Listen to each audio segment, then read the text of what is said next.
Welcome, everybody, to the Retirement Success in Maine podcast. My name is Ben Smith. Allow me to introduce my co hosts, the Anna Kendrick and Sarah Paulson, to my Robin Herder, Curtis Worcester, and Austin Miner. How you guys doing today? Doing well. Good. How are you? Good, good. I had to take the spirit of Maine-based actresses today, right? So we don't have a lot of them, but there's a few names that I think people might recognize there. Robin Herder actually has a connection to our local area here in northern Maine, and she actually was a Broadway actress. She's been doing the Moulin Rouge, and then she went over to did the new Neil Diamond play. So the Sweet Caroline one. So yeah, so we've been doing so obviously doing this show. We're episode 89. We're going to talk a few things, and I know Austin, I want to turn it over to you because there's some things that we're talking about that might make sense for listeners to hear as we're talking about today's guest. Sure. So in our meetings with retirees, they sometimes express to us that they sometimes feel lost and depressed. What previously gave them purpose in their career was no longer there. And they sometimes lack motivation to get up, get out of the house, and embrace life. Questions such as, who am I? What should I do with my time? And what's next? Sometimes occupy their thoughts. So how do we go about answering these questions and finding ourselves in this next chapter? How do we reinvent ourselves now that we have time to do so? So this is exactly what this show is about: reinventing yourself in retirement.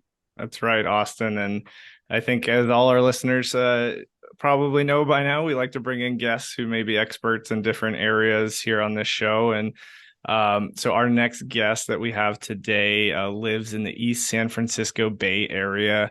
She actually grew up in Los Angeles, California, graduated college from UCLA, and had a 37-year career as a probation officer.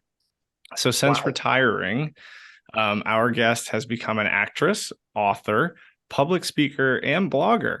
So she's clearly staying busy after her wonderful 37-year career. She has appeared in television, film, commercials, theater, and print jobs. For over a decade, she performed regularly portraying patients at university medical schools as a part of student training. Her transition to becoming an actress in her senior years has been written about in Time Magazine, the Los Angeles Times newspaper, AARP, and in Marlo Thomas's 2014 book, It Ain't Over Till It's Over, which profiles different women who have reinvented themselves. So as I mentioned, today's guest is a public speaker, speaking on the topic of senior reinvention. She has also been writing a free blog for years where she shares her thoughts, observations, and experiences, which she believes are universal to the retiree and senior demographic. Her public lecture, blog, and self-help book are all titled Reinventing Yourself in Your Retirement Years. Find joy, excitement, and purpose after you retire. Her goal is to help retirees, those soon to retire, baby boomers, and seniors reinvent themselves in this new stage of their lives called retirement. Her published memoir about attending a senior acting class at age 60 with her 85-year-old father and going on to become professional actress is Adventures with Dad, a father and daughter's journey through a senior acting class, which I'm just going to throw out. Sounds incredibly fun. I picture my 85-year-old grandmother going to an acting class with me, and I think that would just be tremendous. So you can also find more about our guests at her websites, leegalegruen.com and leegalegruen.actress.com, or you can check out her blog at leegalegruen.wordpress.com. So with that wonderful introduction, please join me in welcoming Lee Gale Gruen to the Retirement Success in Maine podcast. Lee Gale, thank you so much for coming on our show today. Well, it's a pleasure to be here. Thank you for inviting me. Well, Lee Gale, I just will say, I know Curtis and Austin, I think just speaking to a conversation we had with a client last week, had been retired for 9 months, And just everything we said in our introduction about feeling lost, don't know what to do with my time, a lot of things I could be doing, right? And I know we're going to get into reinvention and kind of what all that looks like, but I know this is resonating so much of a lot of your story. We want to get into it, but we always want to get to know you a little bit first, right? Is get to a little bit know of your background. So I'd love to hear about your upbringing and how you were led to become a probation officer. What was that journey like? I had a middle class upbringing in Los Angeles, California. Um, I lived with my father, my mother, and a sister. Nothing very out of the ordinary. I went through high school, graduated, and it was finally time to go to college. So I attended locally, UCLA. When I was about ready to graduate, they had tables set up along one of the walkways where employers would come, and you could go up to the tables and sign your name, and they'd tell you a little bit about it. So I didn't know what. Yeah, I was a sociology major, and I find that fascinating, observing people and how they interact in society. Sure. So I was signing up for all kinds of things. And when I got called by the probation department, I honestly didn't know what that was.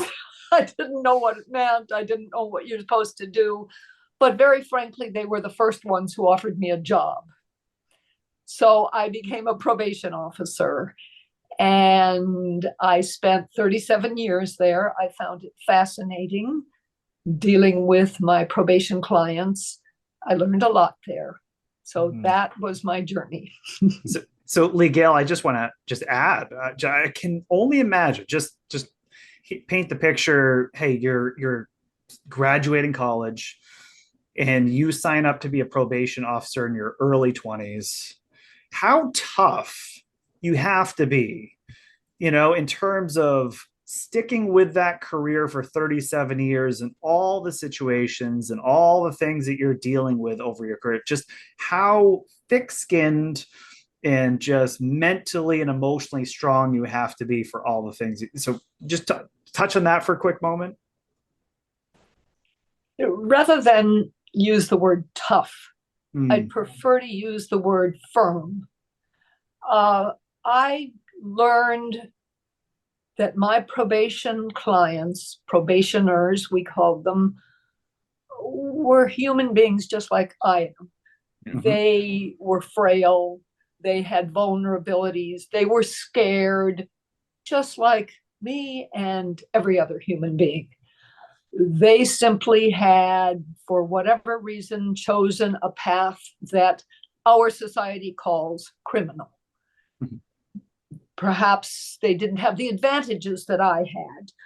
Perhaps they were desperate, fallen on hard times, whatever. So they taught me a lot about myself, about life, and very frankly, it was a natural jumping off point to become an actress, because they are the ones I learned from on what human nature is like. And I used it in my acting. Okay. That's cool. Switching gears a little bit, we'd mentioned this in the intro briefly, but tell us a little bit about your dad. Through helping him in his journey as he aged, what did you learn about yourself? My relationship with my father when I was younger, it was a stereotypical family. My mother was a stay-at-home mother, stereotypical family for that time. Mm-hmm. There were 3 women in the house, my mother, myself, and my sister. And then my father was the only breadwinner. So he kind of ran the family. His word was the final word. I found him as a young person rather intimidating. As I grew older, I began to stand up to him and oppose him, as all teenagers do. And of course, he, wanted to maintain his position. And so we had a of arguments. I never really had a close personal time with him.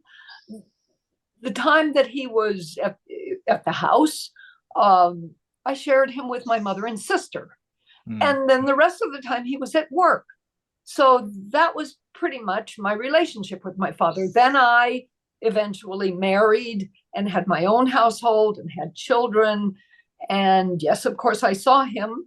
But again, usually with my mother, and then the kids were there and everybody, I didn't have personal time. As we both aged, he mellowed quite a bit and I matured. So we kind of came together more.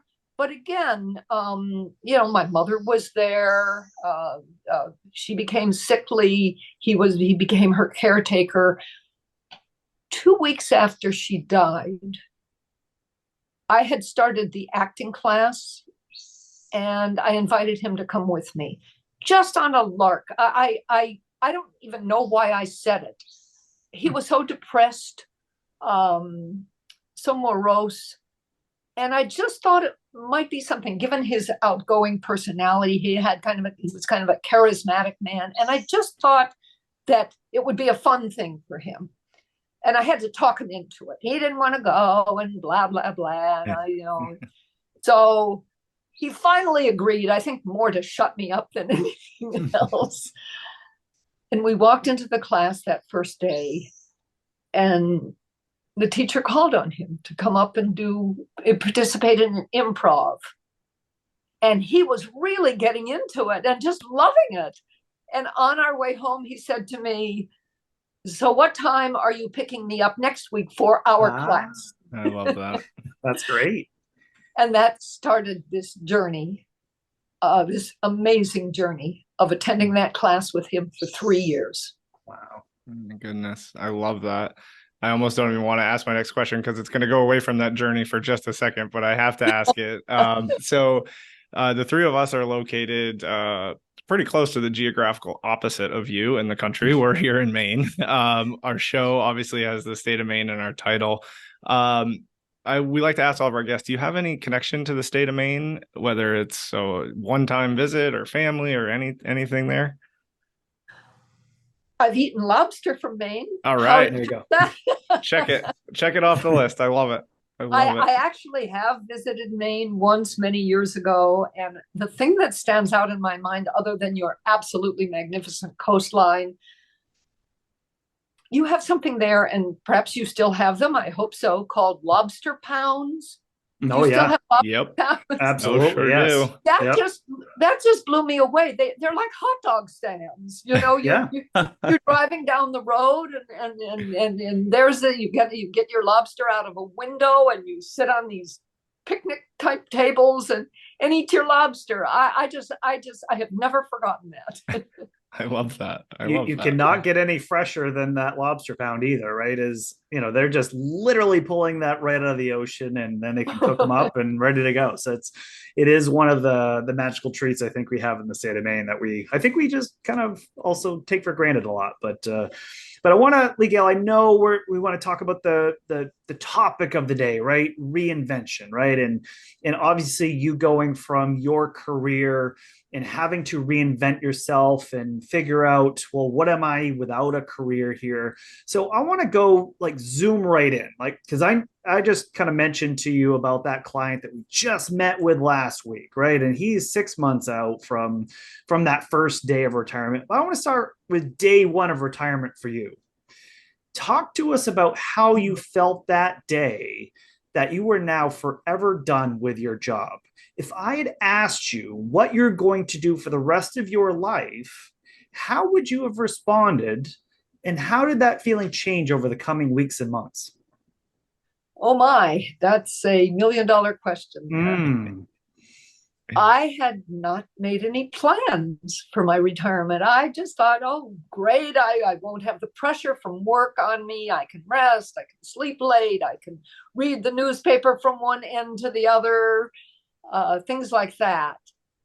That first day was horrible. I woke up, I had nowhere to go. I had no reports I had to crank out. I had no one to interview, nothing.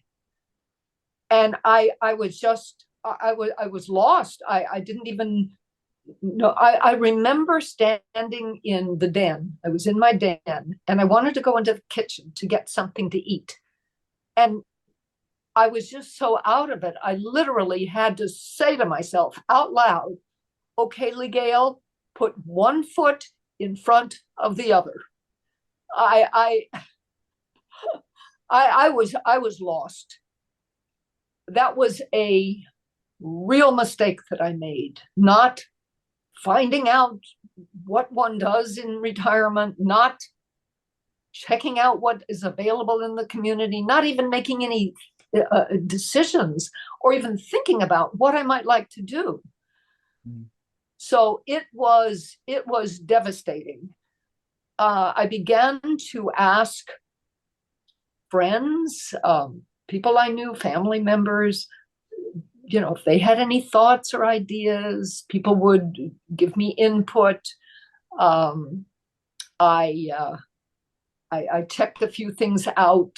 I began to ask family and friends for input on thoughts of things to do. I got some suggestions. I tried to do some research. Back then, this is 21 years ago. And back then, there was no internet to find all this stuff out. Perhaps I went to the library, or just, it was basically asking people and checking things out. And here's something I want to really emphasize, and what I'm going to talk about more later. I didn't just check these things out so easily. It's very frightening to do that, to find out, about things and then get yourself there by yourself.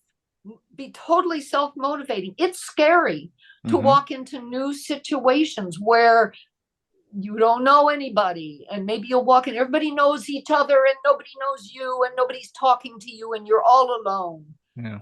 These this is very frightening to do. And you're wondering how you're coming across, and are you looking stupid and things like that. So I finally started trying some things that people told me about. And I did several different things. I did a few volunteer things. One thing I did, I volunteered at a hospital and took my dog there for patient visits with my dog. And I enjoyed that. And some of the other things I did, I enjoyed. But there was not one thing that was just grabbing me, just that passion.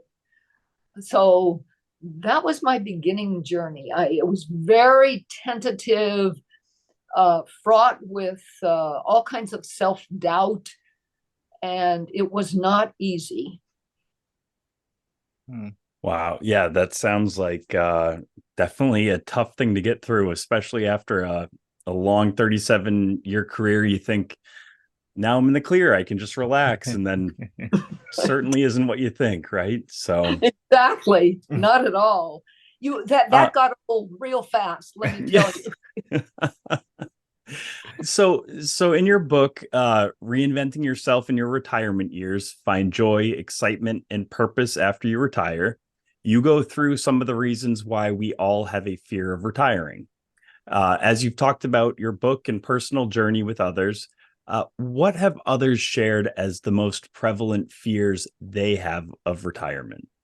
Oh, my. I think people are, again, frightened. They have no idea what they're going to do with their lives. They are afraid that they will become irrelevant, that no one will find them interesting. No one will value their opinion anymore. They're just some old person to be put out to pasture. They're afraid of becoming a burden on their children or other people. They don't want to be. That is a big fear. People do not want to be a burden. They want to be self-sufficient. they're very frightened of being ignored, of just not being meaningful to anyone anymore. That's I can't even imagine some of the kind of conversations you have around that. And I want to keep going and keep picking your brain here, Lee Gale. So again, then the title of our show, we have the words retirement success, but I think the three of us talk, and we think sometimes we might as well call it retirement happiness as well. It's kind of achieving that, right? So as you're discovering your own answer to what makes you happy in life, what did you find out about happiness and what retirees struggle with around their own personal happiness? Many of us don't even know what will make us happy. Sure. We've maybe been at a job for years. You have to get a job. You have to support yourself, your family. And so we work our job. It becomes commonplace. We do it almost by rote, automatically. We get better and better at it. We never stop and think, am I happy? Right. Is it giving me satisfaction? Maybe it gives some satisfaction. But we never stop and think, what do I really want to do? What will make me happy?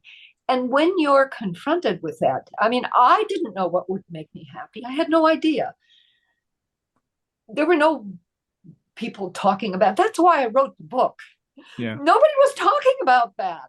Sure. Nobody was telling retirees, what to do for finding happiness. There were lots of books on, financial planning and health matters, but nothing about what do I do to satisfy myself, to fulfill myself. Now I've got years left here. Yeah. So I have various sections in the book that talk about how to identify what will make you happy and how to go about finding it.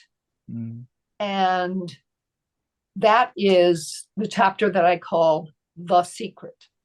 I love that. And I think we're going to talk about that in a few questions, but it did stick out to us as well. Yeah, Lee Gale, I know when we read that, I that's why we wanted to kind of get into that, because again, that is, again, to that client that's in my mind right now, I know that's the thing that they're searching for, is what is my secret here, and what's going to be that recipe for success. And I know, obviously, after working for 37 years as a probation officer, you get introduced to acting classes in retirement, right? I know you kind of had a nice buildup of asking your dad as the throwaway there, like, well, maybe we go together, right? And getting him to attend. And that one class really got him hooked. But I want to hear a little bit about that development of 3 years here, right? About, hey, he gets hooked. I'm sure not every class was the best ever, right? And I'm not sure, but I want to hear about how that led to that magical connection with your father. As you said, of you had matured, he had mellowed, kind of finding that together and kind of exploring a passion together that obviously is well out of both of your comfort zones. Can you just tell us a little bit more about that journey with your dad? Okay. I was not looking to enter and enroll in an acting class. As a matter of fact, that would have been the farthest thing from my mind. I was never comfortable speaking in front of people. I always had that nervous, that heart pounding, that not being able to sleep the night before. So I never would have sought something like that out. And I literally fell into that acting class. A friend told me about this school that offered classes for seniors. And I went to check it out. And I was looking at their schedule of classes, and I saw something called scene study. And I thought that meant that you read plays and maybe analyze and discuss the scenes. That's what I thought it was. So I decided to try it out. I like plays. What the heck? And I walked in that first day, and a man approached me and handed me some papers and said, "Here, you want to read this with me?" I said, "Sure, And he walks up to the head of the class, and I'm standing there. I didn't know what he meant. And he says, come on. I go, where? Read this. Well, my heart started absolutely pounding.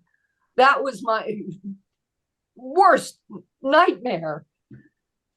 And I seriously considered walking out of the class. I seriously considered it. The only reason I didn't was because I'd already said yes, and I was a mature senior. How could I just slink out of the class? So I walked up slowly, grabbed a look at what was in my hand. It was the first scene from Death of a Salesman, a very, very complex play. That made it even worse. And I seriously didn't think any words were going to come out of my mouth. My heart was just pounding. So we started reading, and my first words were little tiny words, a little squeak kind of. But as we continued reading, I became lost in the material. I forgot about the room full of people staring at me and judging me. And my voice got stronger, and I became the character. I didn't know that was going to happen to me. Mm-hmm. I became the character. And at the end, we read for about 10 minutes, and everyone clapped, and I went, oh my God, I just read for 10 minutes. And I was absolutely hooked. It was like a drug. I want more of this. I want more of this. So when my mom died a few weeks later, and I invited my father, I kind of guessed that he would be a natural, because he was very outgoing, as I mentioned earlier, very charismatic. And he absolutely loved it. And in no time at all, as I told you, he told me going home, when are you picking me up next week for our class? Yeah. Mm-hmm. And we began to attend. And the protocol of the class was that you find scenes from plays, already published plays, to do with a partner in the class and perform at an acting class showcase. Well, there was no material for an 85-year-old man. I mean, the Sunshine Boys had already been done last semester. So, there was nothing. And I started having an idea of writing my own scenes for us to perform. So I was desperate. And I had written in my career as a probation officer, I wrote sentencing reports for judges to help sentence criminal defendants. So I started writing scenes based on my father and myself, dad and daughter scenes.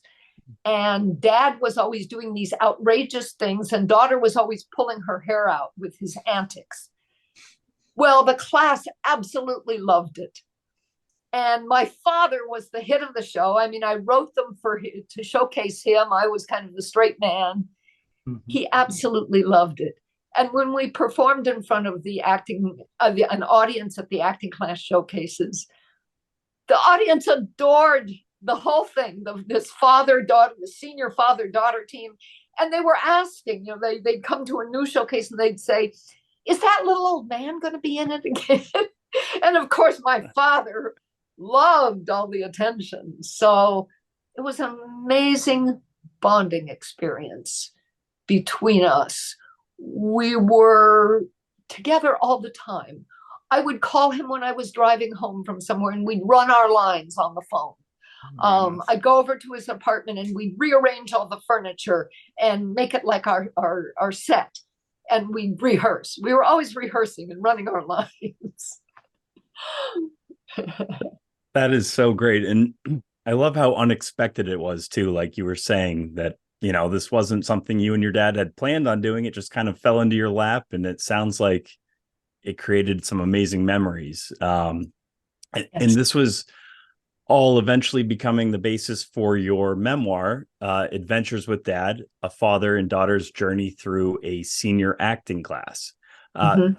So do you have a moment in mind that it kind of inspired you to write a book? You mentioned you wrote for your job a little bit, but as far as creative writing, had you ever really written previously in your life before this? Never. I had never done creative writing in my life, never aspired toward it, never thought about it. My father and I were sitting in class one time, and somebody else was up doing their thing. And I started to think, just sitting shoulder to shoulder with him, what a cute story this would make. I mean, everybody was just enchanted with this scene. Everyone in the class loved this senior father and daughter team, and the audiences loved the whole idea. So I thought to myself, gee, maybe I could write a book, maybe for my kids, my grandkids, something like that. I really ought to write this down. I mean, it really is awfully cute. And then I thought some more about it over the coming days and weeks. And then that other horrible side of all of us, that negative side that tells you you're no good and you can't do that, would rise up and say, are you crazy? You're not a writer. You don't know how to write a book. That's ridiculous. Forget it. So, of course, I get discouraged and I put the thought away. And a few months later, I'd think about it again. And sometimes it was many months later. Sometimes it was even a year or two later, or a year and a half later. And one day, I hadn't thought about the book in months. I don't know how long. And I woke up at 3:00 in the morning with half the book written in my head. It was amazing. Wow. I had chapter titles, I had full paragraphs, I had dialogue, I had everything. And I was exhausted. I mean, I was tired and I wanted to go back to sleep. And I again split into that double personality. And I was saying, okay, I'll do it in the morning. I'll just go back to sleep now. And the other part of me was saying, get out of bed, write this down. You won't remember it in the morning. So I finally, because I couldn't fall asleep, I got out of bed and I was not about to walk down the hall and get paper out of my office to write this down. So I looked around my room to see what I had, and the only thing I could find to write on was a pack of Post-its. So my book started on Post-its. And I woke up the next morning, they were all over the floor. That's awesome. So what was scarier starting out? Was it acting classes initially or starting to write the book? Oh, that's a no-brainer. It was the acting. It was, again, I had not planned to go to an acting class. And I suffered from horrible stage fright. I kind of minimized it earlier when I was speaking, saying, well, it was hard to, speak in front of people, or I had the jitters, but it was crippling stage fright is what it was. And I think that is a problem for so many people. I've heard that is worse than thinking about death. Stage fright is far, far scarier. So the acting was that first day, I just wanted to dig a hole and crawl in, as they say. However, what I found, it was so addictive, so mesmerizing. It grabbed me so much that I couldn't let it go. And it overrode the stage fright. It was more powerful than the stage fright. And little by little, I overcame my stage fright. By becoming another character, I was able to do that. And then little by little, I was able to do it as my own self, not just another character. That's why I'm able to be a public speaker now. And that's why I can give interviews and things like that, because the stage fright is gone. That is so exciting. It's like I took a pill. I love that. And I want to just kind of step in and just say, I think that experience alone from the acting class, I think, is an incredible story. So thank you for sharing it. And then obviously the memories and the wonderful experiences you shared with your father obviously are probably trump that. But so I want to go back to your book and something you teed up for me a little bit ago. Again, it's I believe it's the 5th chapter of your Reinventing Yourself in Your Retirement Years book. Which, by the way, we're going to, again, have links to in our show notes and stuff as well for everybody listening to go check that out.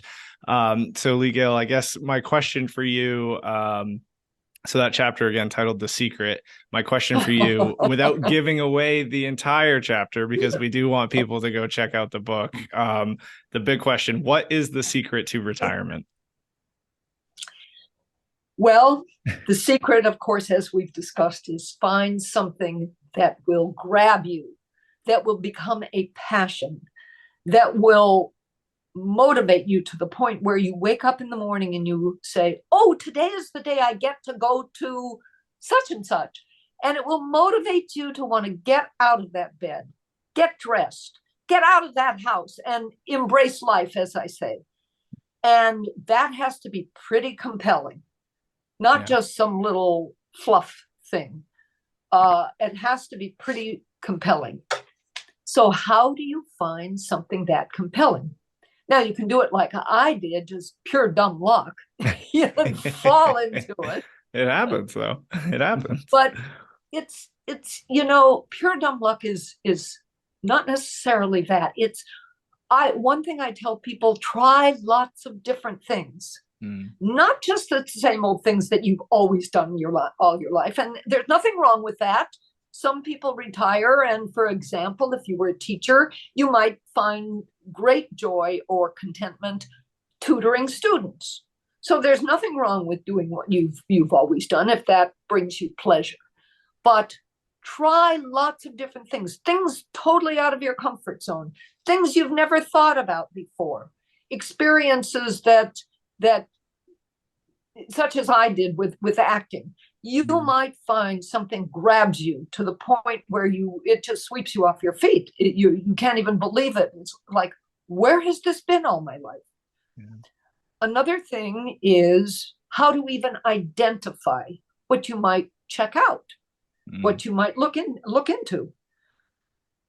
There are several ways to do it. Again, one is something you've done all your life, and maybe want to pursue that. Another thing that I advise people is to think about what kind of movies do you go see? What kind of books do you read? What kind of magazine or newspaper articles do you read? For example, I realized that I always read the science articles. I did not pursue that as a career, but it's fascinating to me.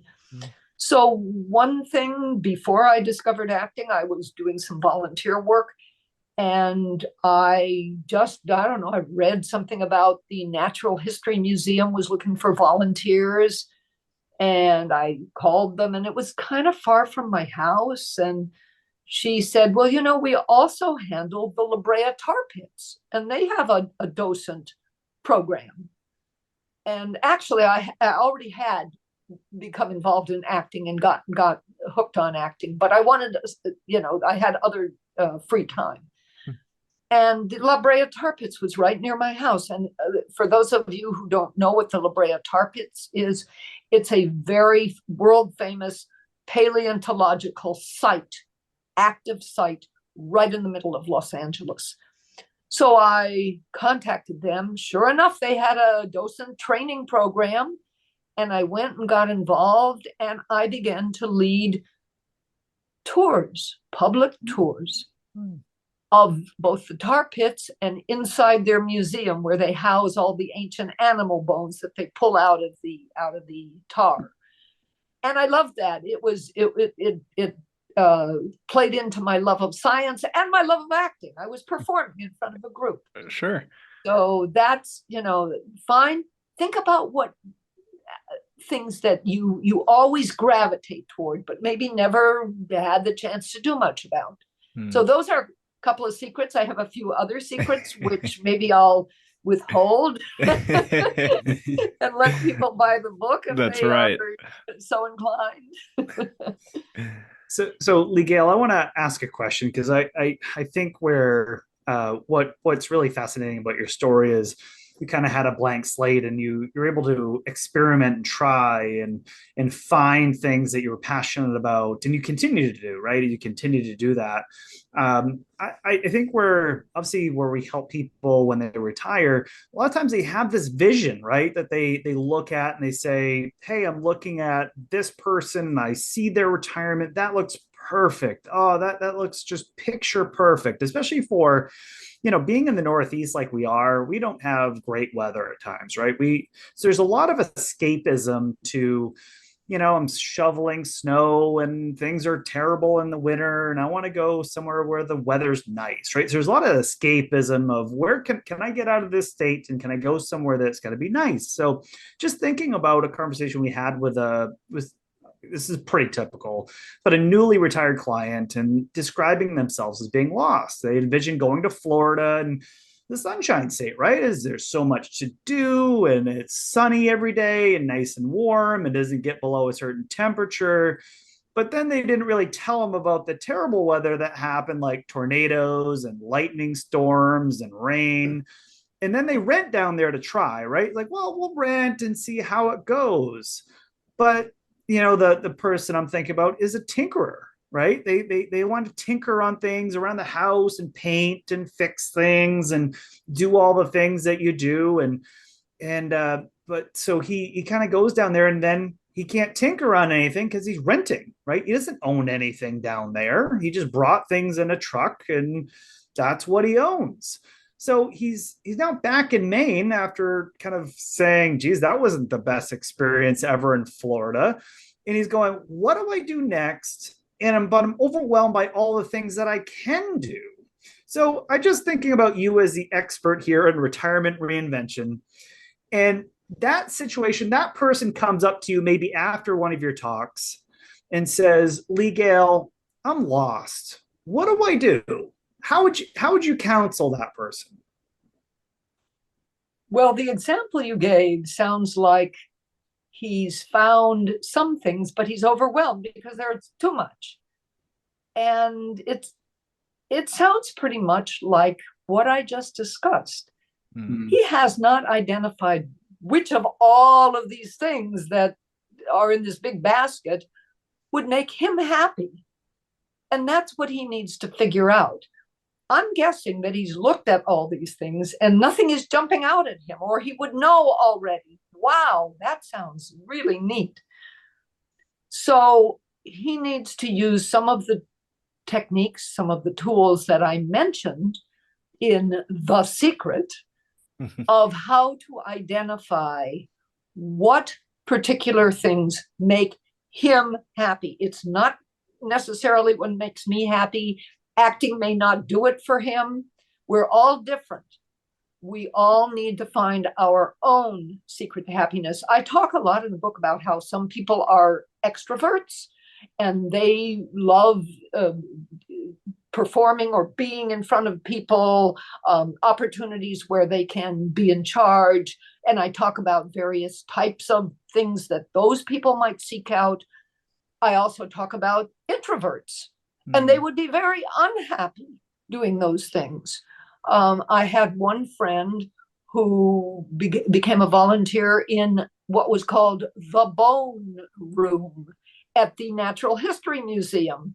They had a bunch of drawers full of old animal bones that had never been cataloged. And he sat by himself all day long, cataloging these bones, and he loved it. It tapped into his type of personality. So you need to figure out what works for your particular personality, not the next guy's personality.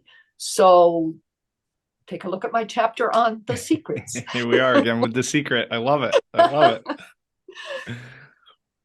have a question for you, Lee Gale, just switching gears a little bit. So I want to ask you about your care. You helped take care of your dad as he aged. How have you thought about who will take care of you?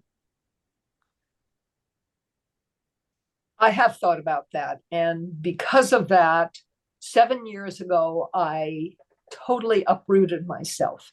The person who will take care of me, who loves me dearly, and I love him, is my son. And my son lives in the Northern California, San Francisco Bay Area. Mm. And I lived in Los Angeles.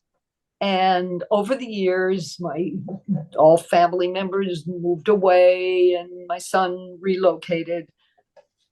So I had lots of friends in Los Angeles, but who was really the one who loved me enough to spend the time and energy really taking care of me? And I realized it was my son. I also had a second reason for moving, and that's because I wanted to see him more often, and his family, my daughter-in-law and my grandchildren. So I totally uprooted myself. I left my home. I sold my home that I'd lived in for 45 years. And I found in Northern California an active retirement community. I tried it out for a few months, like the man you mentioned who went to Florida and checked out Florida. Well, I checked it out. I rented for a few months and found just the opposite from him, that I really loved it.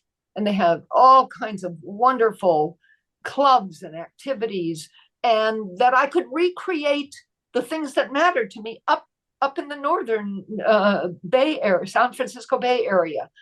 They had a drama club, so I could get involved in that. They had a writers group. They had the things that mattered to me. So I moved 7 years ago away from Los Angeles, which means that's where I had an agent. I went on auditions. I booked paid acting jobs. I've made lots of commercials. I had to give that up. However, I made the decision that as much as I loved that, it was time to move near my son. So I wanted to move when I was able to do so, not when I had to. So I was still vibrant. I was still in good health. I was able to make the move. And I wanted to structure my life in such a way to be as little of a burden on my son as possible. I wanted to get rid of all that stuff I'd accumulated over 45 years that was shoved in, cabinets and closets in the garage. And so I did that. And I think people really need to have those thoughts about what happens when you cannot care for yourself anymore. Who is it going to be? And how can you set it up to make it as easy on that person as possible? Yeah, I think you're exactly right, Lee Gale. And I honestly, I think the three of us can sit here and applaud that answer you just gave and sharing that story and really what you've lived through here. And we've kind of have reached the end of our show. I do have one kind of final question for you. And frankly, I typically ask how someone's going to find their retirement success, but I'm just going to tell everyone listening, you've already found that. Okay. You're an actor, you're an author, you're a blogger, you've thought about your care, right? You're planning ahead. So I guess the question, I'm going to pivot a little bit here, is what do you want to accomplish next? Well, I'm already in the process of accomplishing. All right. I discovered something else. And again, just pure dumb luck. It wasn't what I started out with. I wanted a little more exercise, and I asked somebody, an acquaintance in one of my classes here, and she said, "Oh, I belong to the hula club." So I thought, well, I didn't even know if I could do it. I have some foot issues, and they dance barefoot, but I thought, all right, I'll try it out just to get some exercise. Well, guess what? I love it. Nice. Not only do they dance the beautiful dances, we have to learn the choreography, and we perform in public. What could be better? Cool. We have our beautiful hula costumes, and we perform throughout our community at events, on stage, with music. So that's my next path that I'm pursuing, hula dancing. I love that. Lee Gale, you are an inspiration. That's just amazing. But we appreciate you coming on our show. Thank you so much for sharing the secret, sharing retirement success with us, retirement happiness. Being able to kind of hear and pick your brain and really kind of go through a lot of your experiences. And I can't urge people enough that are listening today to check out your books there. Yeah. And we'll post some links to in our show notes to them. But I know we all personally shared that one and got a lot out of it. So thank you for coming on our show. We really looking forward to maybe hearing what's next from you down the road, maybe past the hula and going into the next thing. But thank you so much for coming. It was really a delight. Well, you're very welcome, and it's been a pleasure. Thank you. Thank you, Lee Gale. I thought Lee Gale Gruen did a fantastic job today. That was a fun conversation, and especially for someone that's just so on topic to what we've been talking about, right? She just is kind of embodies the whole theming that we're doing with our entire show. I think she hit like 5 episodes of ours at least in kind of thematic answers there. So that was really well done. Yeah, I'm reminded by our episode, I think it was 36 with Elisa Spain, about thinking of retirement as a life pivot, that Elisa was kind of talking about that having this unreliable narrator, right? Is someone that in that back of your mind is calling you and telling you can't do something, or you don't deserve to be happy, and she fought through that, especially with that Lee Gale fought through that, especially with the book, right? I think with the acting, she was thrust into it not even knowing she was going to be performing. When writing is like, well, sitting on the idea, and is this going to be any good? And I'm not a good writer, and all the things she told herself. But then she fought through that unreliable narrator and really kind of pushed it through because it was just too powerful. Yep. So really kind of nice kind of things there of things we've been talking about for a few years. I just want to do another push on her website here. So make sure we'll have in our show notes, Lee Gale Gruen. Gruen is Gruen. So LEEGALE and then Gruen.com. So LeeGaleGruen.com and LeeGaleGruenActress.com.